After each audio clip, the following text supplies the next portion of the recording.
I stood at the edge of the pier as the morning sun turned the water to silver. The ship loomed in front of me, elegant and towering, draped in banners that named it the Whitmore Legacy. 100 smiling faces climbed the gangway, waving glasses of champagne, posing for photos that would be posted before the tide even shifted. Not one of those faces looked back at me or seemed to notice the woman in uniform standing alone. I pressed my palm flat against the cool railing, feeling the steel beneath my skin. They hadn't invited me. No email, no message, no courtesy call, not even a polite lie. But none of them knew the simplest fact. Without my authorization and signature, this ship couldn't legally leave the harbor. Today I wasn't here to watch it sail away without me. I was here because sometimes the person you try to erase is the only one holding everything together. I woke before dawn as I always did. The habit had never left me even years after retiring from the Navy. I liked the quiet hours when the world still felt unclaimed. I moved around my small apartment in Miami, making coffee, straightening a stack of folders on the counter. Outside, waves broke against the seawall in a slow, steady rhythm that used to comfort me. Lately, it only reminded me of everything left unsaid. I picked up a frame photo from the windowsill, a family portrait taken long before the fractures showed. My father's hand on my shoulder, my mother's careful smile, Clara and James leaning close together. Someone had cropped me out in the digital version they posted online. My phone lit up beside the coffee pot screen, glowing with a new notification. Clara had posted another update tagged with glossy hashtags and filtered sunlight. I tapped the screen even though I already knew what I'd see. A photo of Clara in a white linen dress, lifting a crystal glass toward the camera. Behind her, the ship's deck gleamed like something out of a luxury catalog. Setting sail with the real ones, the caption read, "Legacy isn't for everyone." My thumb hovered over the image. For a moment, I almost believed I felt nothing, just the usual dull ache I'd learned to ignore. But as I set the phone face down, my hand trembled in a way I couldn't hide. It wasn't anger, not really. It was the simple, hollow knowing I had never been part of their picture. I carried my mug to the window and watched the first cargo ships move through the channel. The sky was still pale soft with morning haze. Last year, I had stood on that same deck Clara now flaunted. A hurricane had been closing in fast. No one else had known how to reroute the navigation or override the emergency protocols. I had done it without hesitation. Saved the ship, saved everyone on board. When the storm passed, no one thanked me. They were too busy celebrating their survival, too eager to pretend I hadn't been necessary. I never expected gratitude. But I hadn't expected to be erased either. That day should have proven I belonged. Instead, it became another reason they wished I'd just disappear. I closed my eyes and let the memory sink deeper where it couldn't sting so sharply. But the words still floated up, sometimes clear as the day James had said them. "You make everything harder, Donna. You always have." He'd spoken in a low voice, almost gentle, like he thought pity would soften the blow. I'd stood there, salt spray in my hair, uniform damp from the storm, feeling smaller than I ever had in my life. Not because I wasn't capable, not because I hadn't earned my place, but because nothing I did would ever be enough to make them see me. I opened my eyes to the quiet kitchen and thought, maybe they never will. I set my empty mug in the sink and leaned on the counter, feeling the cool edge press into my palms. The apartment was still and ordered, every surface clear, every book in its place. It was the only space I controlled completely, but even here the silence felt heavy, not peaceful, just proof of how alone I was. I took a steady breath and walked to the small safe tucked behind the pantry shelves. My fingers hesitated on the keypad before I entered the code. Inside, neatly stacked and labeled, were the documents no one else in my family seemed to remember. Ownership records, operational contracts, certification papers. I touched the folder with my name embossed in gold letters. They could pretend I didn't exist, but they couldn't pretend this wasn't real. I carried the folder to the kitchen table and sat down. The pages inside felt heavier than they should, as if they held the last piece of me I hadn't surrendered. Slowly, I flipped through each document. My commission papers from the Navy, the contract appointing me as the technical captain of the Whitmore Legacy. Federal certifications no one else in the family had ever bothered to earn. Each signature was clear, official, irrefutable.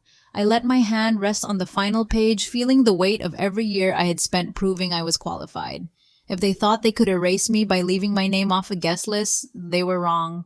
Today I wasn't the forgotten daughter. I was the only person who could decide whether that ship ever left the harbor.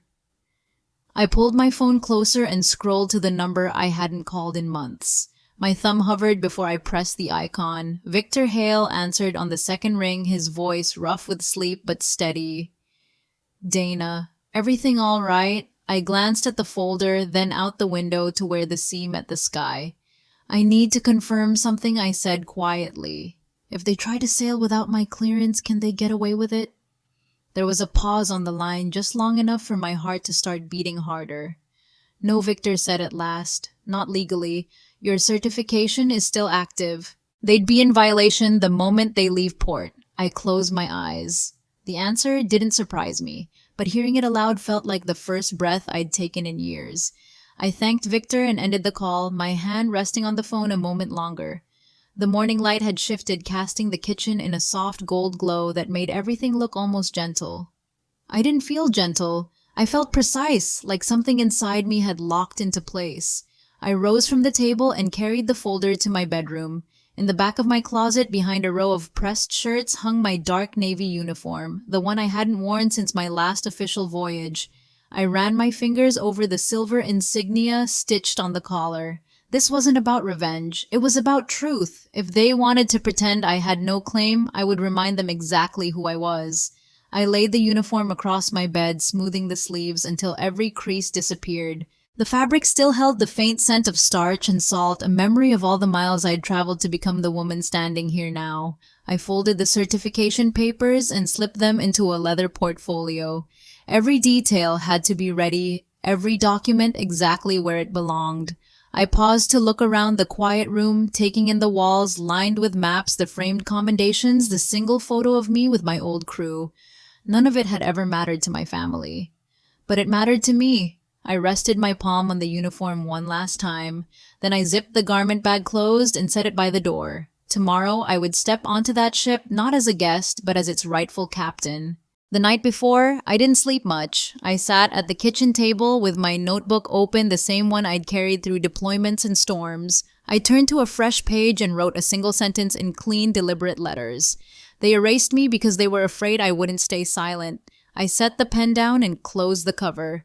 The words didn't feel angry. They felt true. Outside, the waves kept moving steady and indifferent. The city lights flickered along the harbor, hinting at the ship waiting there with my name still listed in every official record. In the morning, there would be no more hiding behind polite distance. I felt the calm settle into my chest as I stood. I was done pretending I had no place. At dawn, I dressed with careful intention. Every button, every stripe, every polished detail felt like a small reclamation. When I pulled the uniform jacket over my shoulders, my reflection looked almost unfamiliar. Stronger. Complete. I checked the portfolio one last time to be sure nothing was missing. The certifications, the contracts, my identification. My phone buzzed with a rideshare confirmation. A black sedan would arrive in 15 minutes to take me to the port. I picked up my bag and stood in the quiet apartment. There was no announcement, no final message to the family who had chosen to forget me. I locked the door behind me and walked into the cool morning air, heart steady step certain. Today, I would stop waiting for permission. The ride to the port passed in silence. I watched the streets slip by in the gray dawn, each block a reminder of how far I'd come on my own. The driver glanced at my uniform in the mirror but didn't ask questions. I was grateful for that small mercy. As we neared the docks, the Whitmore Legacy came into view, anchored like a floating monument. Strings of lights gleamed along the rails and white banners fluttered in the breeze. Guests were already gathering luggage stacked in neat rows, laughter drifting across the pavement. I felt something settle low in my chest. Not fear, just a calm certainty. I paid the fare and stepped out, my shoes clicking against the concrete. This time I would not walk past the ship. I was going to board it on my own terms. I walked toward the security checkpoint, my bag in one hand and the portfolio held tight against my side.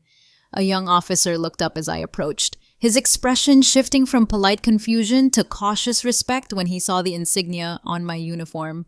"Good morning, ma'am. Can I help you?" he asked carefully. I set the folder on the table and flipped it open to the certification page. My name is Dana Whitmore, I said evenly. I am the designated technical captain of this vessel. He scanned the documents, eyes widening as he read each line. I'll need to notify the bridge, he stammered. I nodded once. Do that. Behind me, I could feel the first curious stares turning in my direction, but I kept my gaze fixed on the ship, steady as the tide. The officer picked up his radio voice low as he relayed my name and credentials to the command deck. I stood still, the morning wind tugging at my hair, carrying the faint sounds of music and laughter from the boarding ramp.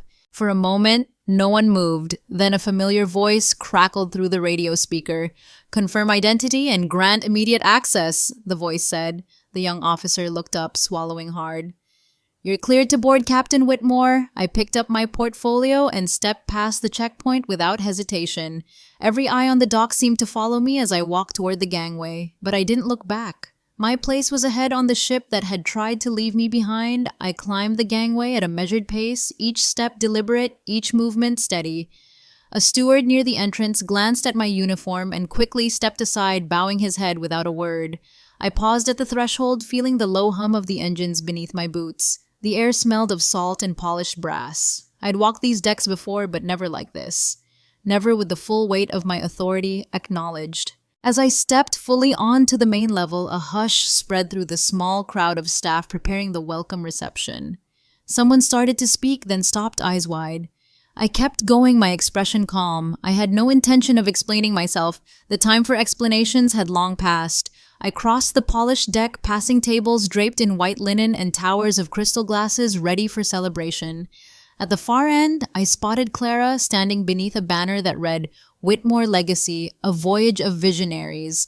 Her smile froze the instant she saw me. The stem of her champagne flute tilted just slightly as if her hand forgot how to hold it. I didn't slow. I walked straight past the display, past the photographers adjusting their lenses, past the guests who turned to whisper. Every step felt lighter than I expected.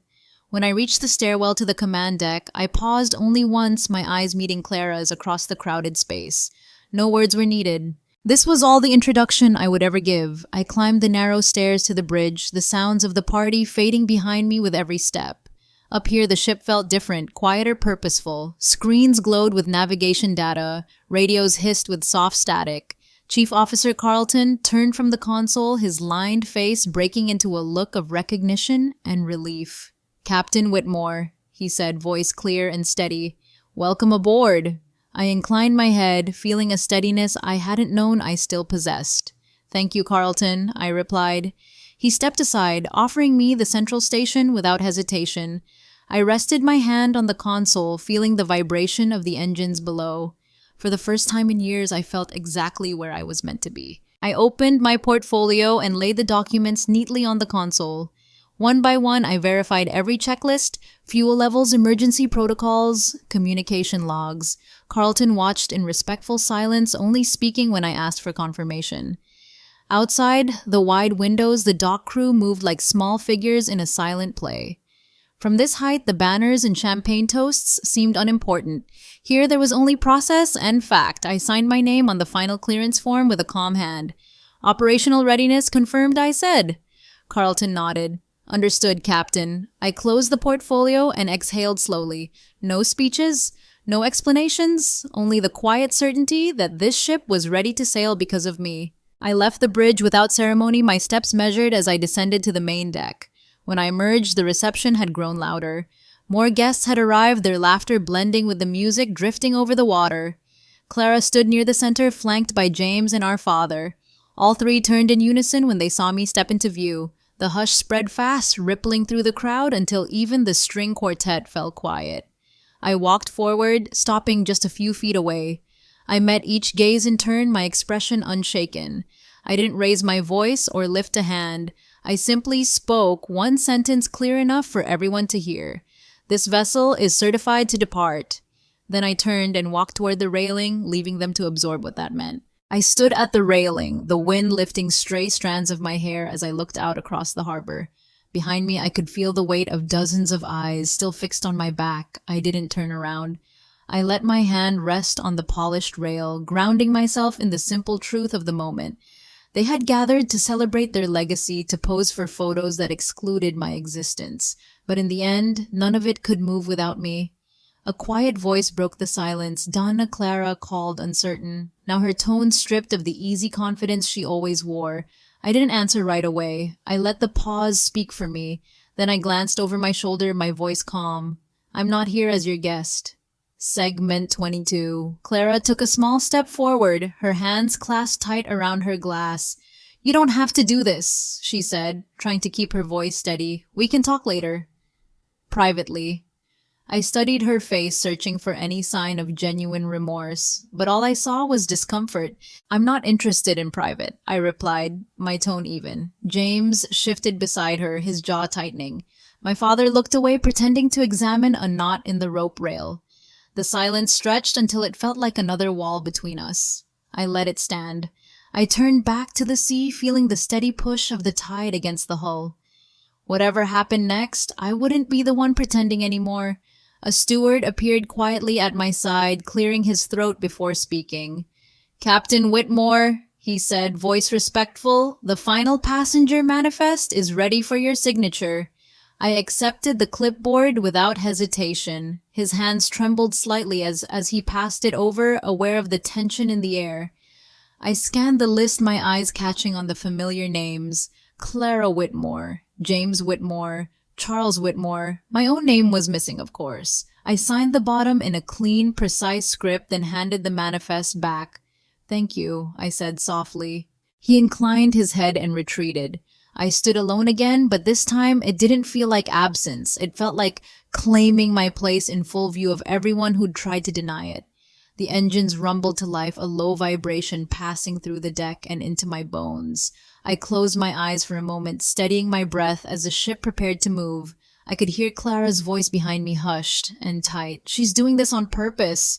She wants to embarrass us. James muttered something I couldn't catch, but the bitterness in his tone was familiar. I didn't turn around. I opened my eyes and watched the harbor widen ahead of us. For once, I felt no urge to explain myself, no need to defend my right to stand here. I belonged here as much as any of them, maybe more. The ship eased away from the dock, leaving the pier and all its false smiles behind. As the shoreline slipped farther into the distance, I finally stepped back from the railing. I walked to a quieter corner of the deck, away from the clusters of guests whispering into their phones. Sophie, the young engineer, approached me with cautious respect. Her hands were tucked into her coveralls, eyes wide. I just wanted to say, thank you, she said softly. Most people wouldn't have the nerve to show up like this. I studied her for a moment, then nodded. It isn't about nerve, I said. It's about not letting them decide who you are. Her shoulders relaxed, like she'd been holding her breath. I almost smiled. For the first time in a long while, I felt less alone on this ship. Sophie lingered a moment longer, her gaze thoughtful. If you need anything checked in engineering, just ask, she said.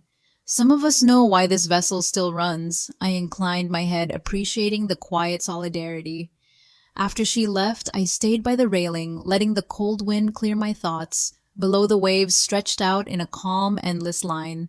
I could almost pretend this was any other voyage. Almost. Voices rose again behind me, James arguing with Clara, accusing her of not handling things. I didn't move to join them. I had no interest in stepping back into their familiar theater of blame. This time, I would let them play their parts without me. The argument behind me grew sharper, words edged with panic that no one bothered to hide anymore. I turned just enough to watch James pace, his face flushed with frustration. Clara stood rigid, arms folded tight across her chest. She's doing this to humiliate us, he hissed. You should have stopped her. Clara shook her head. You think she'd listen to me?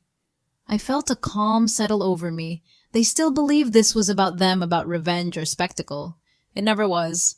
I faced the sea again, my hands braced on the cool railing. This was about telling the truth, even if no one wanted to hear it. And if that truth made them uncomfortable, I was finally at peace with it. A sudden vibration underfoot pulled my attention away. The engine stuttered, then groaned, a hollow warning that something wasn't right. I scanned the deck. Crew members exchanged worried glances. The ship lurched just slightly enough to send a few glasses sliding across linen-covered tables. I moved without hesitation, crossing to the nearest control panel and tapping the comm button. Bridge report status, I said, my voice steady. A burst of static, then Carlton's tense reply, navigation error. We're drifting off course, attempting to correct. My pulse quickened, but my mind stayed clear. I turned and caught Sophie's eye across the deck. She was already moving toward the lower access hatch. Without waiting for permission or an explanation, I followed. Some things I didn't leave to chance. I descended the narrow ladder into the dim corridor that led to the control hub. The hum of machinery grew louder with each step. Sophie was already at the main panel, her hands flying over the controls. A red warning light blinked in steady rhythm, pulsing like a heartbeat. It's the auxiliary navigation node, she said quickly. The firmware update they installed last month, it's failing. I didn't hesitate. I stepped beside her and began toggling manual overrides, my movements practiced and sure. Switch to backup satellite input, I instructed. We'll reset the primary once we stabilize. She nodded without question. Outside, I could feel the ship beginning to slow, the vibration easing as our commands took hold. Together we worked in unbroken focus, shutting out the chaos above. The final override engaged with a soft click and the blinking red light shifted to steady green. The engine settled into a low, even hum. Sophie let out a shaky breath. We're back on course. I checked the readouts one last time before stepping back. My heart was still pounding, but not from fear. It was the quiet exhilaration of knowing I had done exactly what needed to be done. Good work, I said simply. Sophie managed a small smile. You too, Captain. For a moment, neither of us spoke. The only sound was the steady thrum of the engines, a rhythm I had always trusted more than any promise. I turned toward the ladder, ready to face whatever waited on deck. I climbed back into the bright afternoon, the wind cooler now against my skin. The deck was quieter than before. Word had already spread. Guests stood in small clusters, glancing at me with uncertain eyes. James's voice carried across the space, brittle with accusation. She did this. She staged it to look like she saved us. Clara stood apart, her face pale. For once, she didn't rush to agree. I didn't respond. I didn't owe them reassurance or defense. Sophie emerged behind me, speaking in a clear, unwavering tone. The failure was in your upgrades. She prevented a serious incident. A hush fell over the deck. I let the truth land on its own. I had spent years proving my worth. I wouldn't spend one more minute justifying it. I walked past the silent onlookers, stopping at the railing where the sea stretched endless and bright. A message pinged on my phone. I glanced down and saw Victor's name. Have you considered the proposal training programs? Still waiting on your answer? I closed my eyes for a breath, feeling the weight of everything this voyage had uncovered. The lies, the silence, the years of pretending. When I opened them again, the horizon looked clearer than it ever had. I typed a short reply. Yes, I'm ready to move forward. As I hit send, a strange peace settled into my chest. This ship wasn't just a stage for their legacy anymore. It was the beginning of my own. I sipped the phone back into my pocket and turned to face the family I had once tried so hard to please. James stepped forward, eyes sharp with resentment. You think this makes you important? You think you've won something? I met his gaze without flinching. I don't need to win, I said calmly. I need to tell the truth. He opened his mouth to argue, but Clara laid a hand on his arm. Her voice came out low, almost tired. Maybe you should stop talking, she whispered, just for once. James shook her off, but the fight seemed to drain out of him. I watched the moment pass unhurried. I felt no triumph, only a quiet relief. At last, I was done performing for any of them. A steward approached with careful steps, holding out a sealed envelope. Captain Whitmore, he said, voice respectful, this was left for you in the command office. I accepted it without a word. The handwriting on the front was familiar, the neat loops unmistakable. My mother's. I turned the envelope over in my hands before slipping a finger under the flap. Inside was a single page. The ink faded in places. I stayed silent because I thought it kept the peace. I see now that silence only protected the wrong people. I'm sorry. I read the words twice, letting them settle into the quiet places inside me. An apology couldn't erase the years behind us, but it was something real, and maybe that was enough. I folded the letter carefully and tucked it into my pocket, feeling its small weight against my leg. Clara stepped closer, her eyes unguarded for the first time in years. I didn't know how much of this was true, she admitted, voice soft. I let James decide the story we all believed. I studied her face, searching for the girl I used to protect. You chose not to see, I said quietly. That was always your way. Clara looked down, her hands twisting together. I don't expect you to forgive me, she whispered.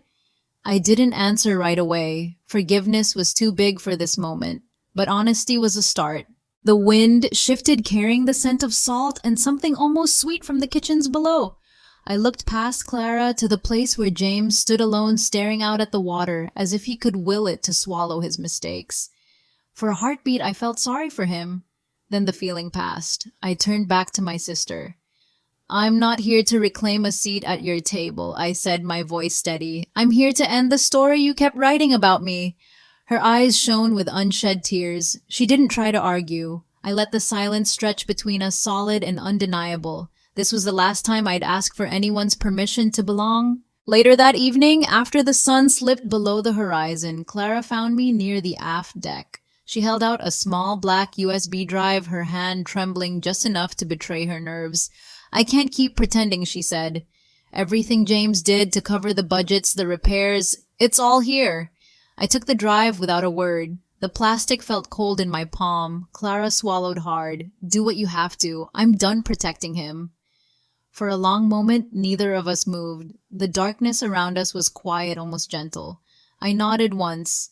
Thank you. It wasn't absolution. It wasn't trust restored, but it was the first honest thing between us in a very long time. At sunrise, I stood on the observation deck with Clara and my mother beside me.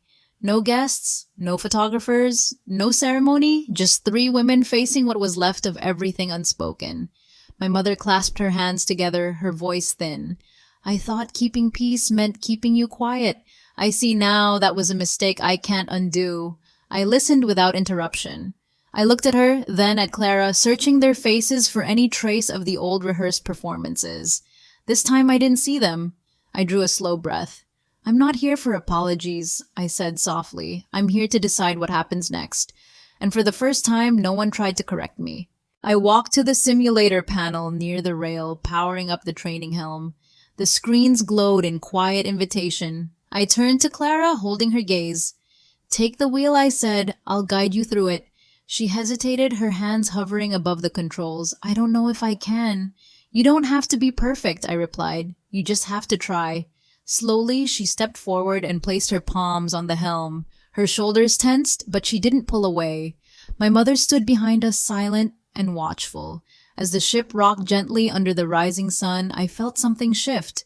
It wasn't forgiveness, not yet, but it was the start of something truer than the stories we'd been telling. The horizon glowed soft gold as I watched Clara adjust the controls, her movements unsure but deliberate. For once, no one tried to interrupt or take over. The quiet felt like a gift none of us knew how to name. I stepped back, letting my sister find her own balance. I turned to face the open sea, the steady wind lifting my hair from my face. This wasn't about reclaiming the past. It was about choosing what came next on my own terms. I drew a breath that felt clean and full. If you've ever been made to feel invisible, I said, voice clear, know this. You don't need permission to belong. I let my hand rest on the rail, steady and unafraid. Finally, I was free. If this story spoke to something quiet in you, some part that's tired of waiting for permission, I'd love to hear about it. Share your thoughts in the comments so we can remind each other we're not alone in learning to stand our ground. And if you'd like to follow more journeys like this, consider subscribing. I have more stories to tell, and it means everything to know you're here to listen.